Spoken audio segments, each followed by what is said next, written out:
और इस वक्त हमारे साथ पूर्व केंद्रीय मंत्री जिन्होंने कानून मंत्रालय जैसी अहम जिम्मेदारी निभाई है, रविशंकर प्रसाद जी जुड़ रहे हैं। बहुत स्वागत है सर आपका। आज कर्नाटक हाईकोर्ट के फैसले को एक तरफ जहां ऐतिहासिक कहा जा रहा है, वहीं दूसरी तरफ इससे लेकर बहुत सारे सवाल खड़े हो रहे हैं। एक ताजा उदाहरण के तौर पर असदुद्दीन ओवैसी की ही बात कर ली जाए, लेकिन उससे पहले आज के इस फैसले को आप कैसे देखते हैं? देखिए, बहुत ही प्रशंसनीय फैसला है, ऐतिहासिक फैसला है। आप एक बात समझे मीनाक्षी की उसमें क्या बहस की गई थी।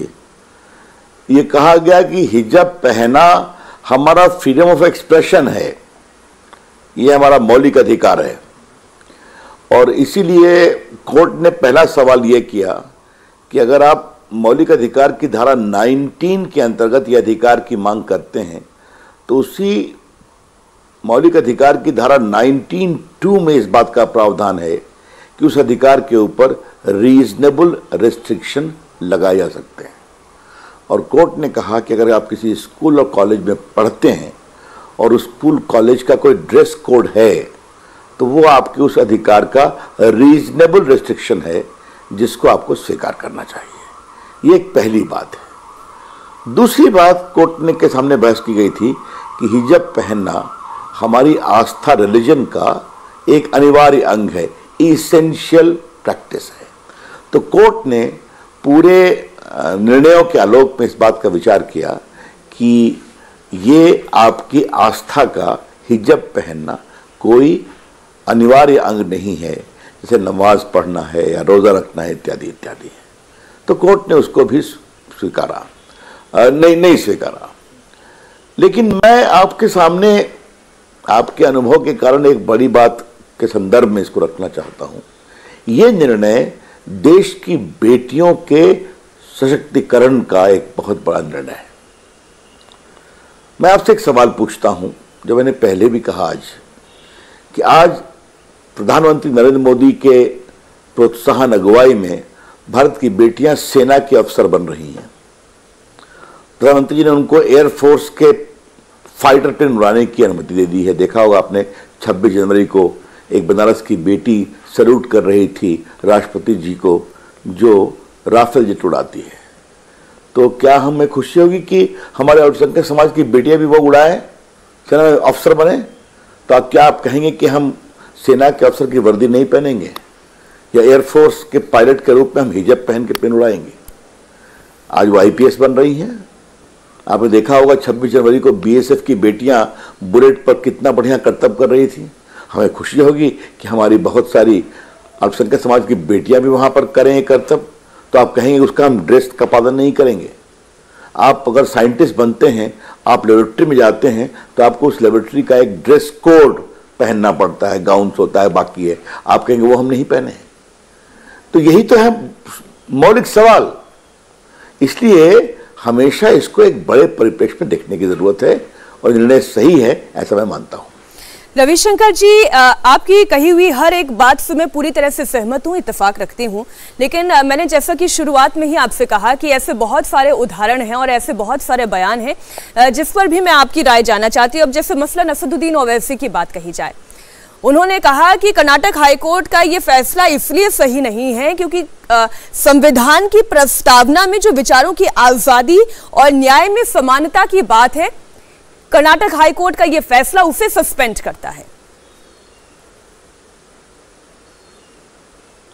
देखिए, मैं किसी का नाम नहीं लूंगा और मैं भारत के संविधान का एक छात्र हूं, और मुझे क्षमा करिएगा, ओवैसी साहब से भारत के संविधान की प्रस्तावना का मतलब नहीं समझना है। मैं किसी का नाम लिए बगैर आपसे एक बात कहना चाहूंगा। देश के कानून मंत्री के रूप में 3 तलाक के बिल को लाने का सौभाग्य प्रधानमंत्री जी ने मुझे दिया था, आपको याद होगा। बिल्कुल। 3 तलाक को लेकर क्या क्या बहस की गई थी, और उस समय सदन में क्या क्या कहा गया था कि यह हमारे आज़ादी में खलल है, ये हमारी आस्था के ऊपर चोट है, संविधान की प्रस्तावना में जो हमारी अधिकार दिए गए हैं उसका अतिक्रमण है, क्या क्या बातें कही गई थी। लेकिन 3 तलाक देश की बेटियों को एक प्रकार से बहुत बड़ी आज़ादी देने का एक माध्यम बना और आज उन्होंने स्वीकार किया इस बात को। तो हमारा कहना है कोई अपनी सियासत के लिए, कोई अपने विचारों के लिए क्या कहता है एक अलग विषय है। आपने मुझसे एक सवाल पूछा तो भारत के संविधान के एक छात्र के रूप में और देश के एक जागरूक नागरिक के रूप में मैं इस निर्णय को समझता हूं, उसको मैंने आपके सामने बताया है। कई सारे लोग ऐसे हैं रविशंकर जी जिनका मत ये है, जैसा आपने ट्रिपल तलाक के संदर्भ में भी कहा कि इसके खिलाफ भी जब आप कानून लेकर आए थे बहुत हाय तोबा मची, बहुत तरीके के सवाल उठाए गए कि क्यों बार बार हमारे धर्म के अंदर इंटरफेयर करने के, हस्तक्षेप करने की कोशिश हो रही है। ठीक उसी तरीके के सवाल आज फिर खड़े हो रहे हैं। वो ये पूछते हैं कि हिजाब पहनने से आखिर नुकसान किसे हो रहा है? देखिए, सवाल वो नहीं है, सवाल ये है कि अब देखिए मैं इस पर उनकी बात पर मैं उनसे बहस नहीं करूंगा। हम भी तो इसी देश में पैदा हुए हैं ना, आप भी तो यहीं पैदा हुई है ना, हम लोगों ने भी यही पढ़ाई की है ना।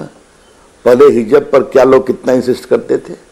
आप अपने घर के अंदर जो ड्रेस पहनते हैं, आप अपनी नमाज पढ़ कर देते हैं, हम आपकी इज्जत करते हैं। आपका जो भी आपकी इच्छा हो पहन के आप अपने अल्लाह को याद करिए, कोई अपने ईश्वर को याद करे, उसमें हमें क्या आपत्ति है। वो आपकी पूजा पद्धति, आपकी उपासना पद्धति, आपके पंथ, आपकी आस्था, आपके धर्म का जो भी विषय है उस पर तो हम नहीं पूछ रहे हैं। विषय बहुत सिंपल है कि हम स्कूल जाएंगे तो हिजाब पहन के जाएंगे, हम कॉलेज जाएंगे तो हिजाब पहन के जाएंगे। तो फिर मैं उसी बात को आगे बढ़ाता हूं कि हम एयरफोर्स की पायलट तो बनेंगे लेकिन हिजाब पहन के हम प्लेन उड़ाएंगे। और छोड़िए, आपने मैं एक पेशे से वकील हूं मीनाक्षी जी, आप जानती हैं, तो हम सुप्रीम कोर्ट, हाई कोर्ट जाएंगे तो हिजाब पहन के वकालत करेंगे, कोर्ट का ड्रेस नहीं पहनेंगे। ऐसा हो सकता है क्या? अगर आप ऑपरेशन करने वाले हैं, आप एक डॉक्टर हैं, और मुझे मालूम है इस देश की अकलियत की बहुत सारी बेटियां डॉक्टर हैं, अच्छी बात है और आनी चाहिए। तो हम जाएंगे ऑपरेशन थिएटर में तो उसका हम डॉक्टर का गाउन नहीं पहनेंगे, जो ड्रेस है वो नहीं पहनेंगे, हम हिजाब पहन के जाएंगे। ये सारे इसके बहुत सारे शब्द है ना। आज बेटी आईपीएस ऑफिसर बनेंगी तो कहेंगी नहीं, हम आईपीएस ऑफिसर में उसका ड्रेस नहीं पहनेंगे, वो हैट नहीं पहनेंगे, अपने हम हिजाब पहन के। तो ऐसे नहीं चलता ना।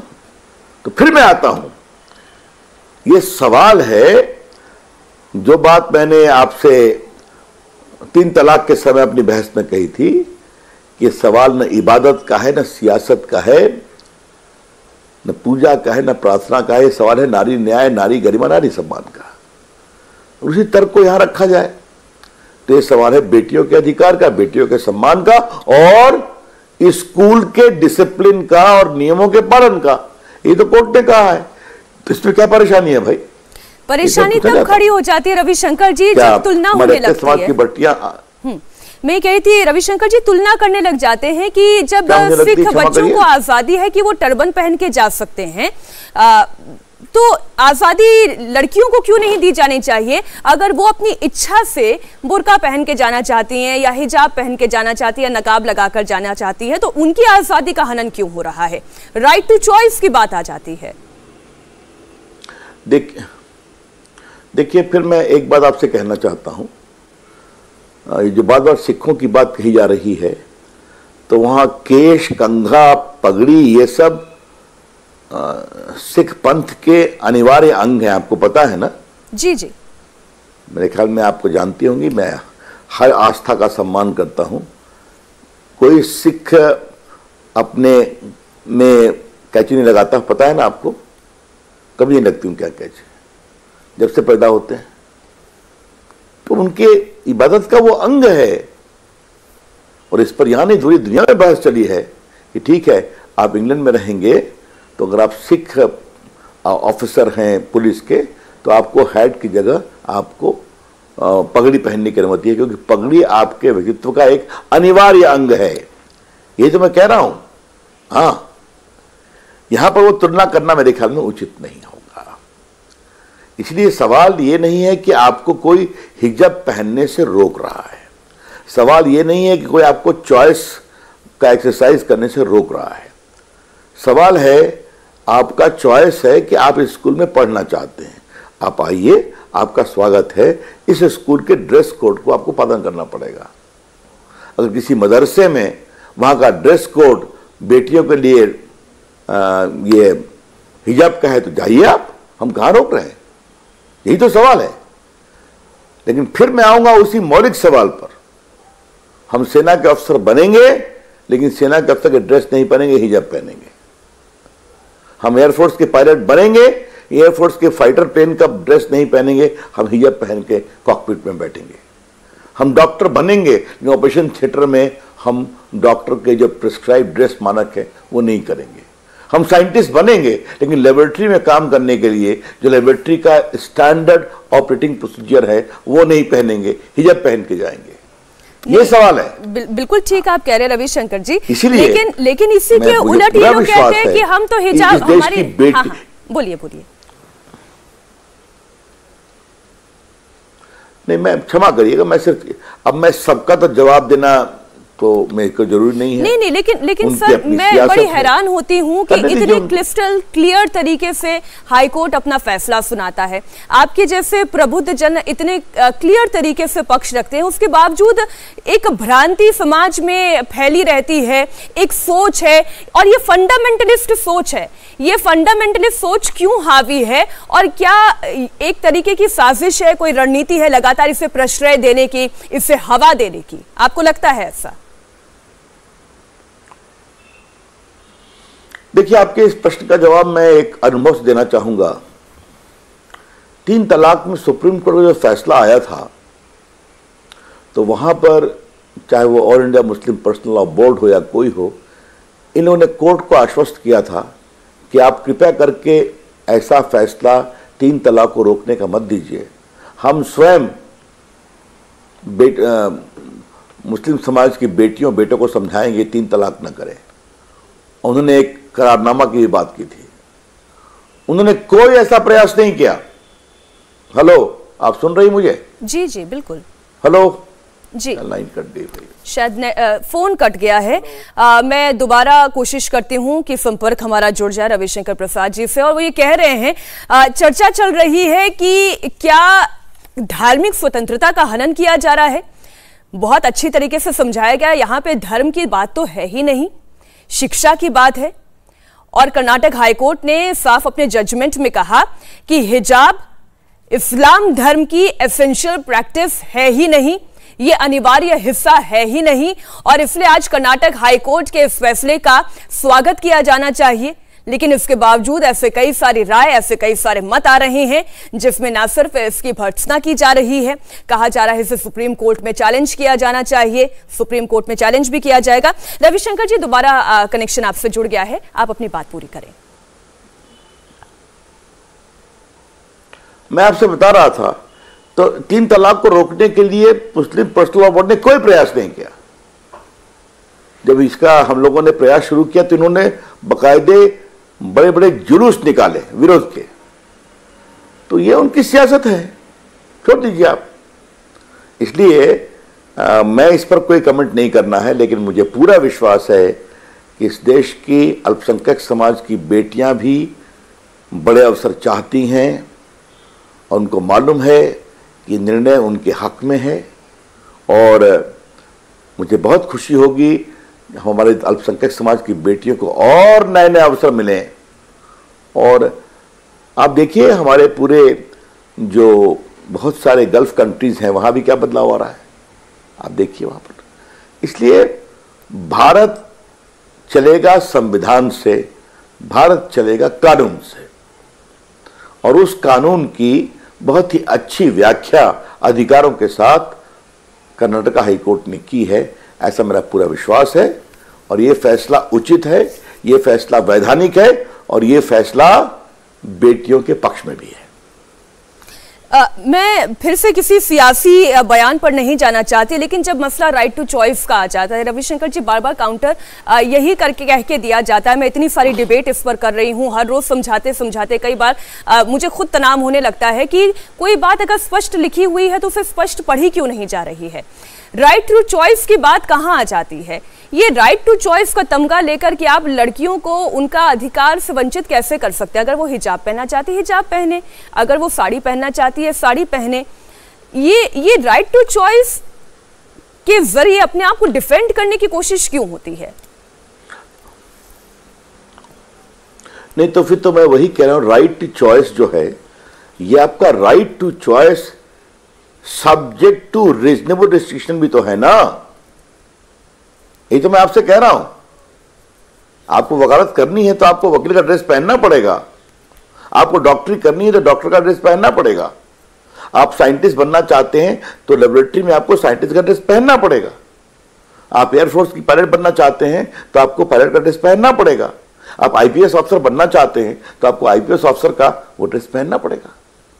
मैं आपसे एक और बात कहूं, 26 जनवरी को आपने भी इस पर बड़ी अच्छी टिप्पणी की थी, मुझे याद है जी। जो बॉर्डर सिक्योरिटी फोर्स की बेटियों ने राजपथ पर बुलेट मोटरसाइकिल पर करामात किया था, पूरे देश ने ताली बजाया था। तिरंगा लेके उन्होंने जो हिम्मत दिखाई थी, जो पहले खाली मेल ऑफिसर्स और कांस्टेबल किया करते थे। मुझे खुशी होगी कि हमारे अल्पसंख्यक समाज की बेटियां भी बीएसएफ में भर्ती हों और वो कर्तव्य करके दिखाएं। क्यों नहीं होना चाहिए? तो आप कहेंगे वो कर्तव्य तो दिखाएंगी, लेकिन जो अपना हिजाब का ड्रेस है उसमें जाएंगे क्या? ये भी तो चॉइस है कि नहीं है? तो आप अपने घर पे रहिए, आपका चॉइस है, अपने परिवार से मिलिए, आपका चॉइस है, अपनी इबादत में जाइए, आपका चॉइस है, आप जाइए मार्केट में, आपका चॉइस है, आप स्कूल में पढ़ना चाहती हैं, कॉलेज में पढ़ना चाहती हैं तो कृपया करके उस कॉलेज के और स्कूल के ड्रेस कोड को फॉलो करिए। यही तो सीधी सी बात है, और है क्या इसमें? बिल्कुल, आपके चॉइस में तो किसी ने रोका नहीं। बिल्कुल, कि आप बाजार में कैसे जाते हैं।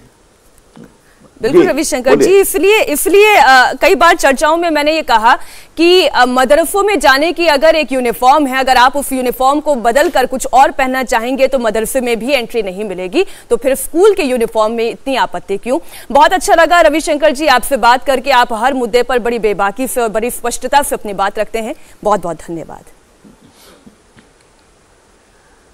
बहुत बहुत धन्यवाद, बहुत बहुत धन्यवाद। इंडिया टीवी हर वक्त हर जगह डाउनलोड करने के लिए सर्च करें India TV news Google play store या ऐप स्टोर पर।